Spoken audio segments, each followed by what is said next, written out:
Welcome to the Purpose Driven Mom Show, episode 468. This is a part two of an Ask Me Anything that we did. So if you missed part one, you can go back to last week's episode or check out the show notes at purposedrivenmom.com/podcast 467. These show notes will be at purposedrivenmom.com/podcast 468.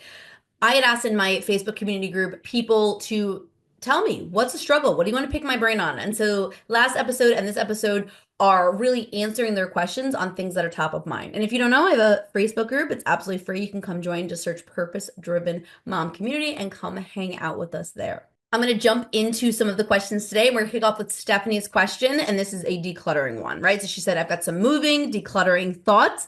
And she really wants to know how to get kids on board with decluttering when they are highly sentimental with everything they've ever owned.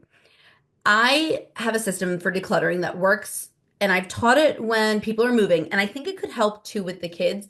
This is a really hard one, and this is also a really hard one for us.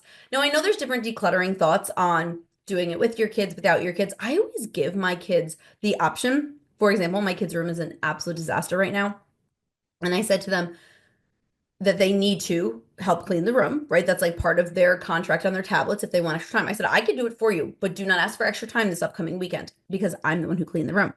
Then I also tell them, like, if I do it without you, though, I kind of get the say on what stays and what goes. And that tends to keep them more involved. But sometimes I do it when they're not around. One of the things that has helped me, though, when it comes to getting rid of my kids' things is using a holdover bin.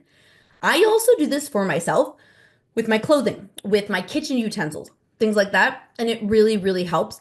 A holdover bin is essentially, it's a waiting area, if you will. I went through and I decluttered my kitchen. And I had all these kitchen utensils and things that I wanted. And I was like, oh, what if I need it one day? What if I need it one day? So I created a box that I kept, in the office. And it had in there those things. I don't use these on a regular basis, but will I need those things? That box in particular, I think I kept for a full year because I was like, I want to see if I'm going to use it within a year. And anything that I realized I needed, I could just go get out of the holdover bin and take. And anything I didn't use after a year was like, you're not making this, right? Like, you're not going to. I think the other piece of this is that mindset of scarcity. Well, what if I get rid of this thing and I need it again? You can get it again. I know it stinks because we've spent money on things or we got them as a gift, but depending on the price point, especially a lot of the kitchen things, I'm huge on the thrift store. I'm like, I could get it again. So I love a holdover bin. I do this for my clothing.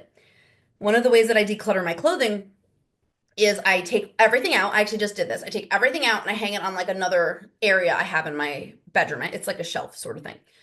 And I work backwards. So instead of taking things out of my closet, I put things into my closet for the quarter. If at the end of the quarter I don't use them, then they go to the donate or the recycle because I'm not going to use these clothing items, right? I find that I also am like trying on the same shirt like 3 times, trying to make it work and trying to get myself to love it. And if I don't love it after 3 tries, it goes in the donate.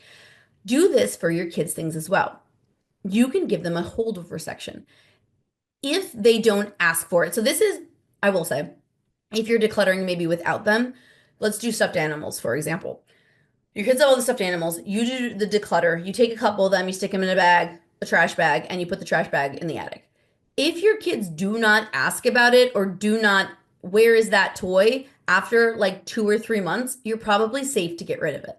The other thing that I think is really important, and this helped me teach my kids how to declutter their own things, is the container concept I learned years ago from Dana K. White from A Slob Comes Clean. She talks about this container, right? So instead of just saying, I'm going to declutter my books, I create a container for where my books are going to live.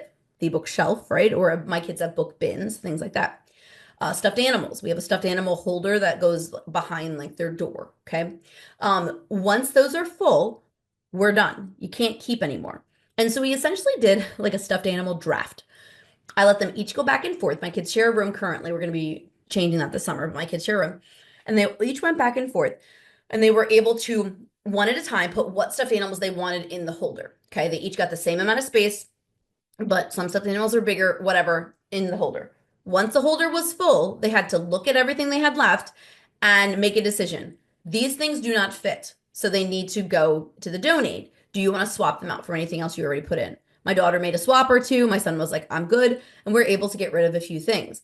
Do that for all of your things because what it's doing is it's allowing your kids to make a choice. Now, when it comes to moving, your box is your container, right? This is the box we have for this type of toy. This is the box we have for books. Once it is full and the container is done. So you have to make a decision. I'm not getting rid of all of your books. I'm just saying that this is the space we have for it, and I want you to pick your most favorite ones.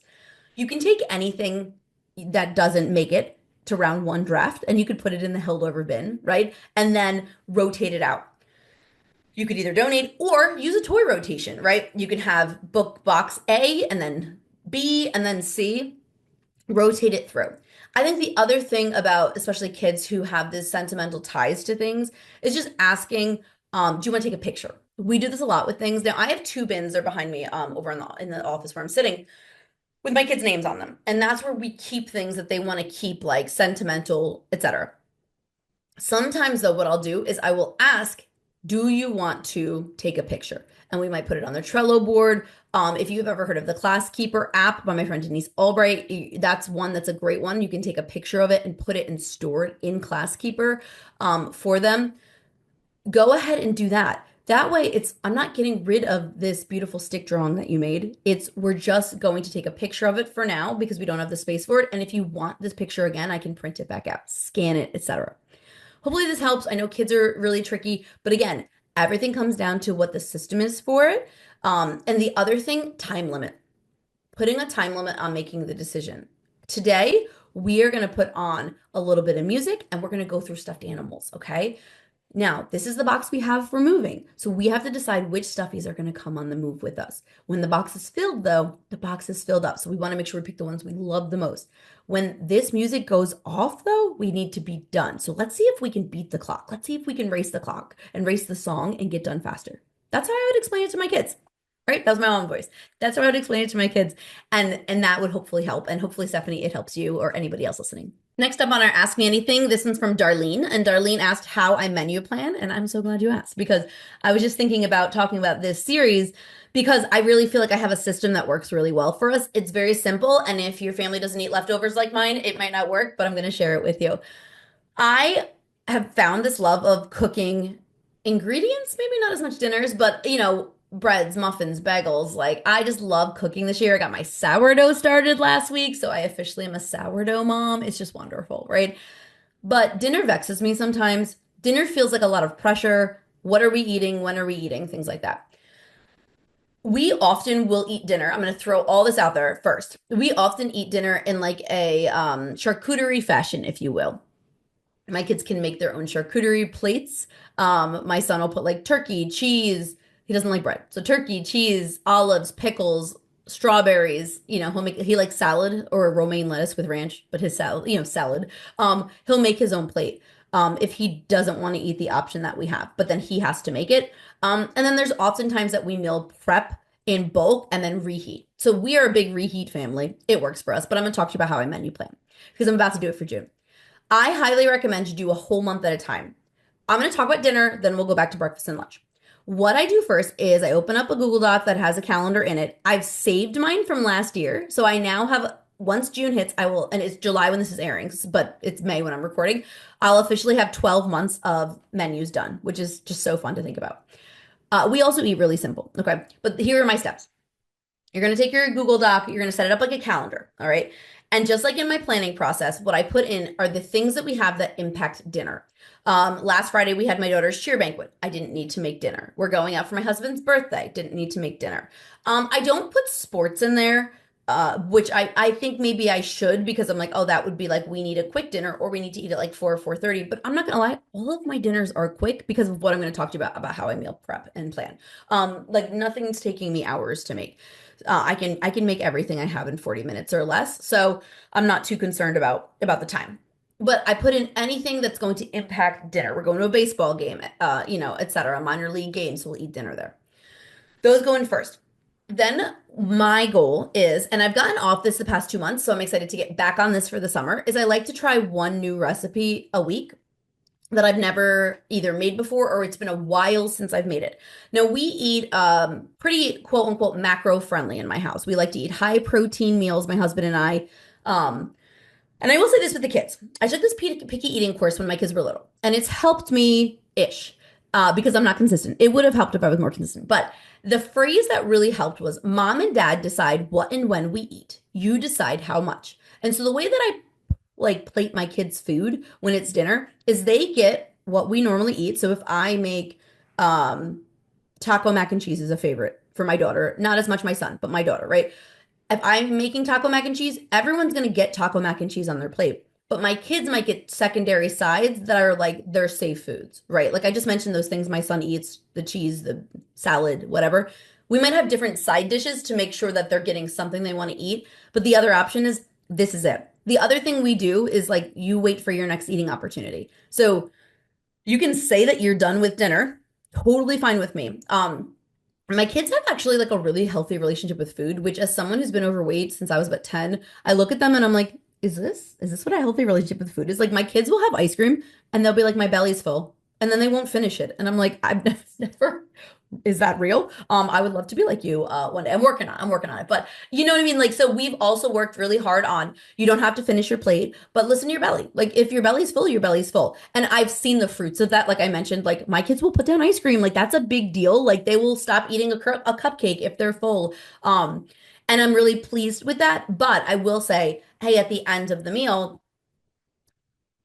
eating opportunities done until this time, and then they can have something else to eat in like an hour and a half or 2 hours or things like that, so they can have another snack, so it's not like, oh, I'm done, but in 20 minutes I want dessert type of a thing. Okay, so those are just our rules, guidelines, things, what dinner looks like here before we start. So I plan out my food. I try to pick one new-ish recipe a week. I follow Stay Fit Mom. If you don't follow, I love Stay Fit Mom, all their recipes, all the cookbooks. Literally, I've never had anything from their cookbook that isn't delicious. So I just highly recommend it. My kids like it too. And they're high protein. That's what I was saying about protein. They're high protein foods and they fit into my macros and I feel full and they make a huge portion and they reheat great. So anyway, plug for Safe at Mom. Love them over there. So here's what I'll do. I'll try to pick one recipe that's like new-ish each week that I want to try. So I was actually just looking through, I have some recipes from these Stay Fit Mom cookbooks that I've never made. There's like a stuffed shells. My kids have never had stuffed shells. I've just never made it. They're 7 and 9 and I've never made it, but I would like to. So I might look through and pick one of those I haven't made. Okay, I plop those in first. All right, so that's 4 new recipes a month. That is it for me. Then I'm done. So now what I do is I go back to our family favorites and I try to pick the ones like the taco mac and cheese, sloppy joes, there's this Tuscan chicken my kids like too, right? Like those types of things that everybody eats, spaghetti and meatballs, tacos, etc. So then I go and I put those in because guess what? No one's going to remember what you cooked 3 weeks ago and they're not going to care in my house at least. So what I'll do is say I put taco mac and cheese, right? That's like one of the ones we'll make. I will write taco mac and cheese in there on whatever day I put it, copy it, and then I'll put it there again in 2 weeks. So we'll eat it twice that month. Copy paste. I will do the same for each of the other recipes. I will then go in and I will put in leftover days. So we eat a lot of leftovers. So if I'm cooking a casserole type dish like a stuffed shells on Sunday, then on Monday we're going to eat leftovers. On Tuesday, I'll make a new dish. On Wednesday, no. Yes, Monday we'll eat leftovers. Tuesday we'll eat a new dish. Wednesday we'll have leftovers. Thursday, I'll probably put in like an easy, quick food, like the spaghetti and meatballs. I have a good homemade like pizza dough recipe, so maybe we'll have pizza, something fast. Or it's choose your own. This is where it's like just like let's reheat some leftovers. What do you guys want to eat? Like we'll just piece it together. Friday's another leftovers day. And so is Saturday. Saturday we eat leftovers because we have so many leftovers. So I'm probably making 2 recipes a week that are like not leftovers, and then one that I might piece together from something else. It works for us. All right. And so I will do the whole month at a time, repeating some recipes, and then I print it out. So then dinner's done. And then I also can double make. So if I know that we're eating taco mac and cheese twice in a month, what I'm going to do is when I go to the grocery store, because I've already have it planned. So again, I'm system. I've taken the step out of writing a grocery list because I've already done it when I meal planned. I meal plan. I know what I have to buy. I don't have to think, oh, what are we making this week? It's already decided. Decide once, right? And then I'm going to go through and double it. So I'm going to buy double the ground turkey. I know for that one needs some cream cheese, but here's what's great. It needs half of a cream cheese bar. Awesome. I'll buy one cream cheese bar. I need like tomatoes and I can't remember anything else that's in it. Cheese, whatever. So I'll double the recipe. It takes the exact same amount of time to make double the recipe. Maybe 5 extra minutes. Maybe. So I will go ahead and double the recipe, let it cool, freeze it up, and then in 2 weeks, when it's time to eat that, I will pull it from the freezer and I don't even have to make it, right? It's done. I've already spent the money on it. I've already made it, and I don't have to think about it. And again, maybe in 2 weeks we get to it and I have a free schedule and I want to make a fresh taco mac and cheese. Well, then I'll keep that one in the freezer for next time. Okay. So that's dinner. Breakfast and lunch, when it comes to menu planning, it's everybody eats kind of what they want ish. So breakfast, I pretty much have the same thing. I have two breakfasts or three breakfasts that I like. I like egg whites, cheese. I make bread. It's delicious. Either sourdough or regular sandwich bread that I make, and a fruit. That's my breakfast. Or I like cottage cheese and some fruit, or oatmeal with peanut butter. If you've never had peanut butter in your oatmeal, chef's kiss, beautiful, and some fruit. Those are my three preferred breakfasts. I mix and match them. My husband, I have no idea actually what he eats for breakfast. I think he takes a yogurt to work. I don't actually know. So he takes his breakfast, he does his thing. Again, we are an ingredient type of household, so we always have tons of ingredients around. You just got to make what you want. And then my kids also, I wanted to be that home where like we have one breakfast, but my kids just like different things. And so instead of making it challenging, I know what they like and I meal prep it.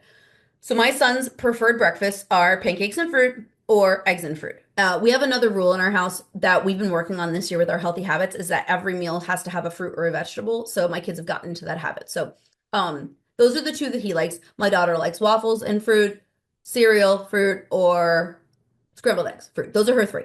So what I do is I meal prep. So even just before I got on this episode, I noticed my son had one pancake left that I had frozen. So I make them and I freeze them. So while I was eating my own breakfast, I just whipped up some pancakes, got them cooked, and I put them in the freezer so that they're always there. So he can make his own pancakes because all he has to do is stick one in the microwave. He's able to do those things and he can have his own breakfast.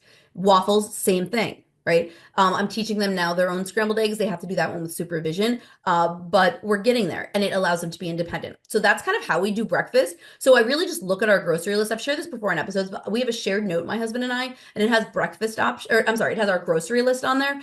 And inside that grocery list, it has everything we typically eat in a week. And then I'll go through, I typically do the grocery shopping, but if I'm not around and he's doing it, we'll go through and just look in the fridge and the cabinets and be like, oh, do we need diced tomatoes? Like diced tomatoes is something we use a lot, so it's always on the list, but sometimes we don't need it. So if I don't need it, it gets an asterisk. If I do, it doesn't. So then that way any of us can shop. So I always have eggs and flour and those things on my list. I just don't always need it.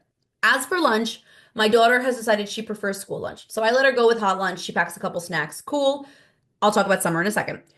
My son likes the exact same thing pretty much every day in his bento box, which is his little charcuterie board. It's literally hard-boiled eggs, a little turkey, some cheese, some olives, some pickles, and a fruit every day. That's what he likes. So that's what he has for lunch. It's easy. He doesn't mind. I'm not mixing it up. I know he's going to eat it. Now, when we're home in the summer, it's a little different. On the weeks they have camps, I have to send them with it. Otherwise, and so I will plan the weeks that they have camps similar to how I plan the school year. But if it's a day where we're all home, I might plan, we'll probably have a little bit more of a lighter lunch. So this will be more charcuterie board style. If the kid wants nuggets, they can, my kids have been boycotting nuggets lately, which is fine, but like not fine because it's an easy lunch. If they want a sandwich, whatever, we'll just kind of roll with it. I don't plan lunch out too much. And myself, I eat pretty much the same thing every day. I'm very creature of habit. Again, I'm really trying to stick to my macros. So now that I know what works, I try to keep it status quo as much as possible. But if you're curious of my go-to lunch, I buy chicken apple sausage from Aldi. They have like a 4-pack. So this is my lunch Monday through Thursday, and then I'll mix it up on Fridays or like one of the other days of the week. With edamame has been my newest. On ladies, fiber is so important. And so I'm trying to find things that are high in fiber. So I eat like Aldi. I shop at Aldi. They have steamed edamame, like in a frozen bag. And one bag is like 70 calories and so much protein and so much fiber. So, or not one bag, half of a bag. So I eat half a bag edamame every day. Blackberries I found are very high in fiber, so I eat a pint of blackberries every single day. And then I'll probably have like grape tomatoes I like to snack on, carrots, cucumbers, and then I might have roast some potatoes or That's what I'm having for lunch today. I'm trying to think what else I do. Sometimes I'll have a sandwich. Like if we have sandwich bread, I'll just make a turkey sandwich for lunch. Keep it simple. We keep lunches very simple. So that's how I menu plan. Hopefully that gave you some ideas. You know, I'll talk about meal prep real quick, even though you didn't ask, but I've been thinking about this. I cook something every day. And this is one of the reasons I find that I'm not as stressed out about like getting everything like my meal prep. My weekend meal prep is about 30 to 60 minutes, right? Depending on how much I have to make. But it's because I also take 15 minutes basically every day to make something. So on Monday, we were out of chocolate chip cookies. I This year my goal was to transition my kids from less store-bought processed foods to more homemade food, like from whole ingredients. And then I'm gonna start to transition that over to healthier options, like less sugar. Like with the chocolate chip cookies, I make my kids have a cup of sugar and a cup of brown sugar. Like they're not healthy, but they're healthier than the Chips Ahoy at the store, so I feel better about it. So I make a ton of frozen. I like flash freeze them. So I make the cookie dough, I roll it up, I stick it in the freezer, already rolled up balls, and I put them in the freezer, right? So I can flash freeze them so they don't get smushy. And then I put them in a freezer bag and they live in my freezer. So every couple days, I'm making like my kids will house them. We actually had to hide them at one point because they were going through a dozen a day. Speaking of not healthy, so I have to ration them a little bit, but every 2 to 3 days, I'm making another dozen cookies. And they're homemade, right? But they don't take as long. They take long the first time I have to make the 4 dozen because I make 4 dozen at a time. That's what the recipe is.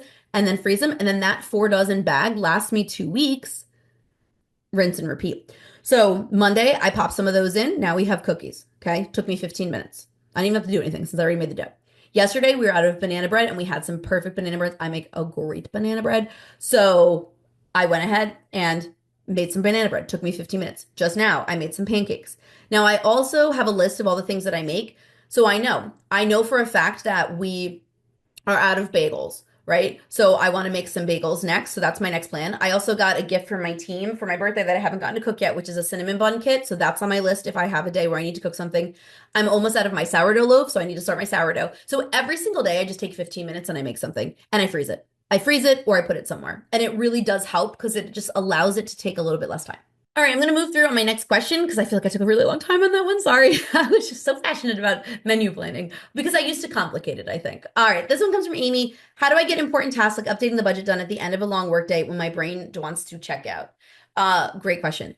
I do it in the beginning of the day. Now, I used to think that I would have to do checking in on my goals, planning my day, my budget reconciling at the end of every day. But I was exhausted and I didn't want to do it. So I swapped all of those types of important planning tasks to the next morning. I know that it's nice to close out your day, and I do. I look at my schedule at the end of the night, but in the morning to go through and check off my Trello. Every morning, one of my things is I finish my workout, and while I'm like cooling off, I just open my computer. I reconcile my personal accounts, my business accounts, and anything I have on my business credit card. I just look at all three. I make sure everything's updated in my app. Takes me 5 minutes, but I do it in the morning when my brain is fresh, when I'm in a good mood, and when I'm not so tired. What I recommend you do is you make a list of all these important tasks that you really want to get done, right? Make sure you have a good list for it and ask yourself, can these be done at a different time of day? If you come find me anytime after 8 p.m., guys, I'm done. We've just had a long day. Now, I can't wait for summer. Now, I know this is recording summer, but I'm thinking about school year where we're at. We've had a long day and I'm exhausted. And we just got home, I think about Monday night, right? I had a full work day, did my normal mom stuff, went to Girl Scouts, led my Girl Scout meeting, got home at 8:30. I don't want to do anything, right? Same yesterday. Long day. We went to baseball. By the time I came home, I actually did have things to do. So then I had more things I had to get done. I don't want to do my administrative tasks. That's what I call those. So ask yourself, can my administrative tasks be done in the morning? Can they be done at my lunch break? Can I check in different times? If you're finding that you're so exhausted at that end of the day that you're just not doing it at all, one of my audits for your goals is to ask yourself, can I do this at a different time of day? We get so stuck in things have to look a certain way or be a certain way or they don't count. Can you instead move it? That's just like my biggest tip. Can I move it or can I delegate it? All right, let's get to this last question we have on here, and that's from Maria, and it's tips for staying organized with a no school schedule. Here is what's happening. Here's the reality of summer. For some of us, our kids are at camp and it looks like a traditional school year. My kids will do a multiple weeks at camp that look like that. For some of us, and me, half the summer, they're home. So what do you do when you have no anchors? Now, I actually attract a lot of people to the Purpose Driven Mom Club that are either empty nesters or grandmas, and they have a more open schedule. And one of the things I make sure I tell them is you have to have anchors in your day. You might not have the traditional anchors that I have of picking my kid up from school, taking them to school, but you eat, right? So you've got anchors. This is important. Recommend you time block. Go into your day and ask yourself, all right, I'm going to make a schedule that goes from the time I wake up or even breakfast, right? The time I wake up to breakfast if you don't eat right away. Then, because I don't eat until about 9 o'clock and I get up around 6, right? So I have that block. Then from the time I have breakfast to lunch, lunch to maybe a midday snack, snack to dinner, dinner to bed. Give yourself and your kids anchors because otherwise the day is going to be like, what are we doing today? Right? Now, I've done a lot of episodes on this that have aired in the past few weeks, so definitely go back and listen to those. But making your kids a visual schedule will help them know what to anchor into. So I use kind of big pieces of paper and I draw out a schedule that I can put on like the fridge. I like the big paper, but you could do it smaller and just print it out so they know what's going on during each time block. Theme them out. Okay, this is our outside time. This is our friends' time. This is when my daughter, for example, she is going to keep her cello over the summer so she could practice. We need to schedule cello time, right? So I might say like twice a week, this is cello time, right? Give anchors. It doesn't have to be structured like now we're doing reading. Like maybe you're not homeschooling and you're just home, but if you don't give them some anchors and you don't give them themes where you say this is what's going to happen in this block, your day is just going to go by in a breeze and you're not going to have any structure. If you're working from home, you need to do the same. I've given myself some parameters around when I'm working. Give yourself those boundaries. Listen, this was a really fun Ask Me Anything. I love these types of episodes. I don't do them a lot, so make sure you're over in the Facebook group, search Purpose Driven Mom. Come on over where you can ask your question next. Show notes are at purposedrivenmom.com. So podcast 468. I hope you're enjoying your summer, and we'll talk soon.